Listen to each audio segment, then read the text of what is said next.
Well, my name is Rachelle Poth, and I am a foreign language and STEAM teacher from Pittsburgh, Pennsylvania. Woohoo! Pittsburgh, born and raised there, man. Nice. Yes. Yeah, it's interesting. There's kind of mixed feelings depending on who you talk to, especially here with some people from different states and last weekend's games and so forth. But I am from Pittsburgh, and I've been teaching there for 20 years. I've taught French, Spanish. This year I'm teaching a STEAM course that's in emerging technologies.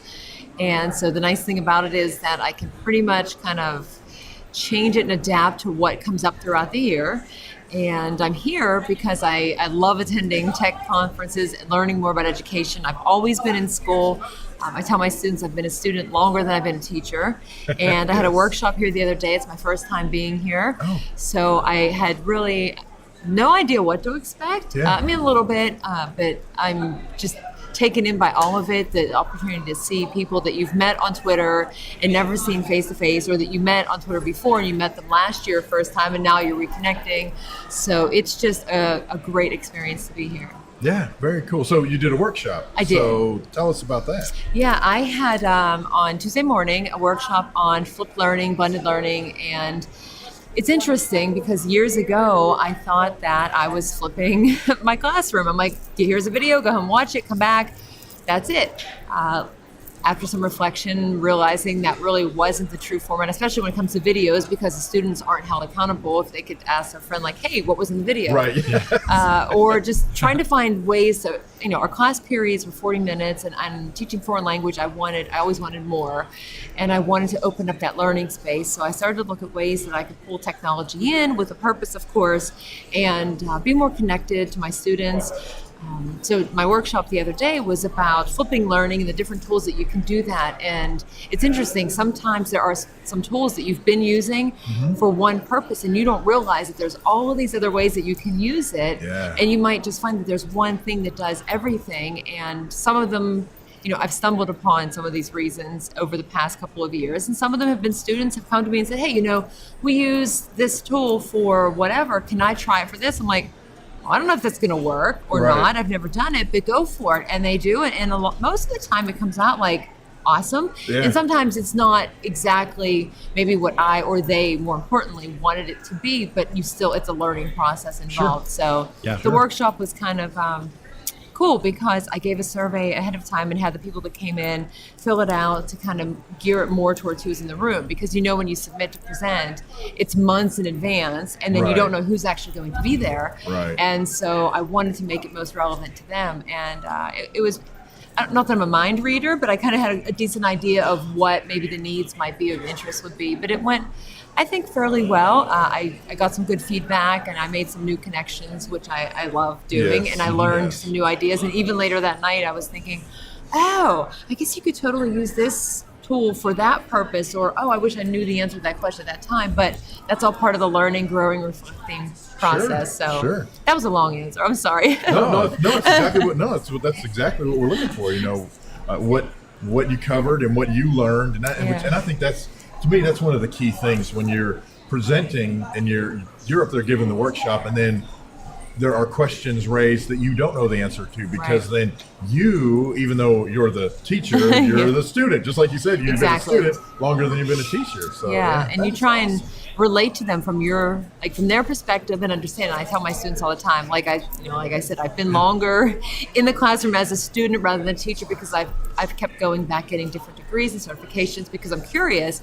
But even the other day, and in my classroom, I say all the time, just because I'm standing up here leading does not make me by any means an expert. And in the workshop, I said, I'm not the expert. I'm somebody who spends a lot of time reading, on the computer, learning.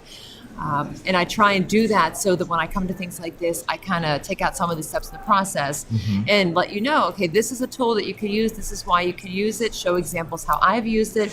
And more importantly, I've had students who have connected with some of these companies and worked on a blog and shared their perspectives. And some students who are like, I don't want to use technology at all, who have turned around and said, wow, this is the greatest thing. Look at what I made. I remember learning. And so that's when that's that aha moment when you're like, yes, it's working, and it was their choice, their terms. Right. And you can see what they learned. And when they come back and say, oh, wow, I didn't really do a great job first, and now look what I did. And they kind of feel bad about it. And I said, well, that just shows your growth. Like, that's the meaning, that's the reason behind it. So yeah. Well, and it's great that you do that, because I think one of the biggest things about that is now something that we necessarily didn't get when we were younger was it's okay to fail.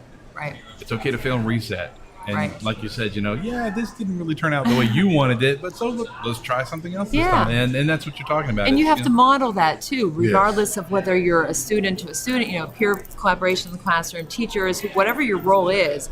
And you say the word fail, and I would always forget what, people come up with acronyms and things, what fail stands for. In Twitter chats, it comes up, and finally it's stuck, that first attempt in learning. Yeah. And one of my students said, wow, that's pretty cool. Did you make that up? I said, oh, no, I can't take any credit for that at all. But it's true. And it's, even if you go the wrong direction, at the end, you're like disappointed in it, you still have to use that to move forward. Like, what could I have changed? Right. And even the workshop, thinking, trying for the next step, like, what would I do differently? Yes. And, feedback is important, and sometimes it's critical and it's hard, or it's not what you want to hear, but you need to hear it. You need that, otherwise you're going to be stagnant and not move forward. So we all need that, dose of like, this is what you did, this is how you can change. Or I read something the other day, and it was I can't remember what I was reading. I think it was Daniel Pink's Drive. I think I was finishing up. It could be. I read like 3 books at the same time, but one of them said, ask yourself at the end of the day, what did I do a little bit better today, or what did I do better today? And even if it's one small thing, as long as you start somewhere and keep moving a little bit at your own pace, I mean, that's progress. So, Yeah, and absolutely. I'm pretty sure it was Daniel Pink, because I think I finished that book and it was in a meeting, and I was like, oh, this is perfect. Yeah. If I have those things pop in at the right time in your life, That's right. That's what I needed right Yeah, there. yeah, absolutely. Karma. So. Yeah. I know, right? That's really awesome. So, rest of FETC, what are you looking forward to? Everything. I mean, anything in particular you're like, I've got to go see this or do this or visit this exhibit? Yeah, I definitely want to get back through the expo hall, because I use a lot of the digital tools, and a lot of the companies are here, and I've built those relationships with them. And in some cases we've met face to face, but I want to, and in some I haven't. So I want to definitely, make that connection, talk, see the products.